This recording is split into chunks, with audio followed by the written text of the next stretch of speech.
چاہے رینڈ کارپوریشن ہے امریکہ کی ایک بہت بڑا تھنک ٹینک، سب سے بڑا، سب سے اوپر، اب انہوں نے مسلمانوں کا تجزیہ کیا ہے کہ مسلمان 4 قسم کے ہیں، سب ایک طرح کے نہیں ہیں۔ میں خلاصہ دے رہا ہوں۔ کہتے ہیں نمبر 1 ہے فنڈامنٹلسٹ، اور فنڈامنٹلسٹ وہ ہے کہ جو اسلام کو صرف مذہب نہیں دین سمجھتے ہیں، جو یہ سمجھتے ہیں کہ اسلام صرف عقیدے، عبادات اور رسومات کا نام نہیں ہے، بلکہ اسلام ایک پولیٹیکو سوشو اکنامک سسٹم ہے، ایک نظام ہے، اجتماعی نظام ہے۔ Islam is submission to Allah. Islam means obeying Allah's Sharia. Islam means obeying Allah's law. Islam means that what is halal has been decided by Allah and what is haram has been decided by Allah. Therefore, one of the names of Allah is Ash-Sharri, the lawmaker, and He is Al-Hakim, the wise, and Al-Hakim, the judge, so that when we judge, we should judge according to what Allah has revealed. یہ ہمارے دشمن number 1 ہیں، انہیں ہم نے ہر قیمت پر ختم کرنا۔ They are the biggest challenge to our civilization, our culture, our system، ہماری تہذیب، ان کے سب سے بڑے دشمن ہیں۔ نمبر 2 ٹریڈیشنلسٹ، روایت پسند۔ یہ ہمارے علماء جو قال اللہ و قال رسول میں ہے، ان کا اصل جو مشغلہ ہے وہ دارالعلوم ہے، پڑھنا پڑھانا ہے، مساجد میں خطبہ دینا ہے، امامت کرانی ہے، اس سے آگے کا ان کے سامنے خود تو کوئی کانسیپٹ نہیں ہے، لہذا یہ ہمارے لیے خطرناک نہیں ہے، they are no challenge to us۔ لیکن اگر کبھی وہ فنڈامنٹلسٹ کے ساتھ مل گئے تو پھر بہت خطرناک ہے۔ کیوں؟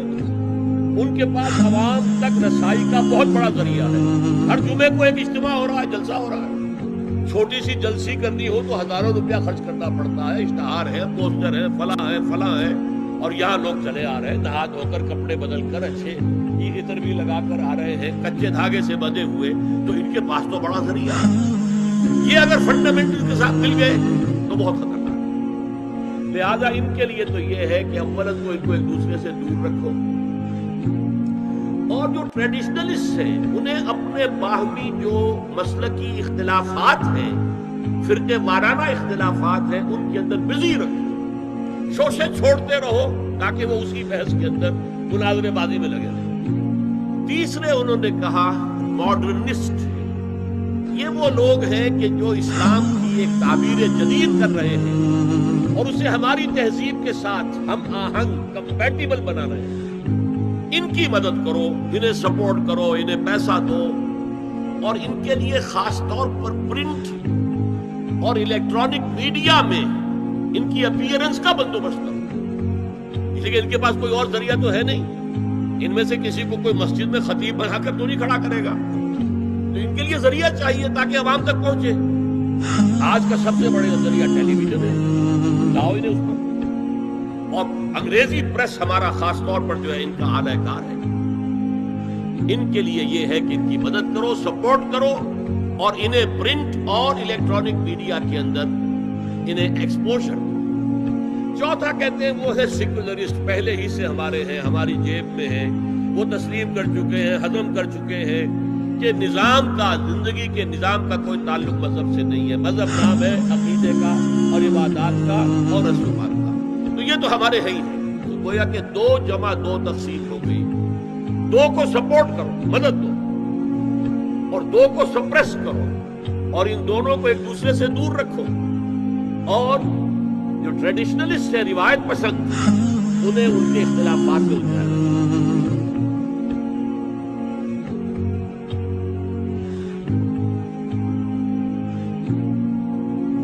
يريدون أن يطفئوا نور الله بأفواههم ويأبى الله إلا أن يتم نوره ولو كره الكافرون۔ یہ چاہتے ہیں کہ اللہ کے نور کو اپنے منہ سے پھونک مار کر بجھا دیں، اور اللہ اپنے نور کو پورا کیے بغیر رہنے کا نہیں، اگرچہ کافروں کو برا ہی لگے۔ هو الذي أرسل رسوله بالهدى ودين الحق ليظهره على الدين كله ليظهره على الدين كله ولو كره المشركون. وہی تو ہے جس نے اپنے پیغمبر کو ہدایت اور دین حق دے کر بھیجا تاکہ اس دین کو دنیا کے تمام دینوں پر غالب کرے، اگرچہ کافر ناخوش ہی ہوں.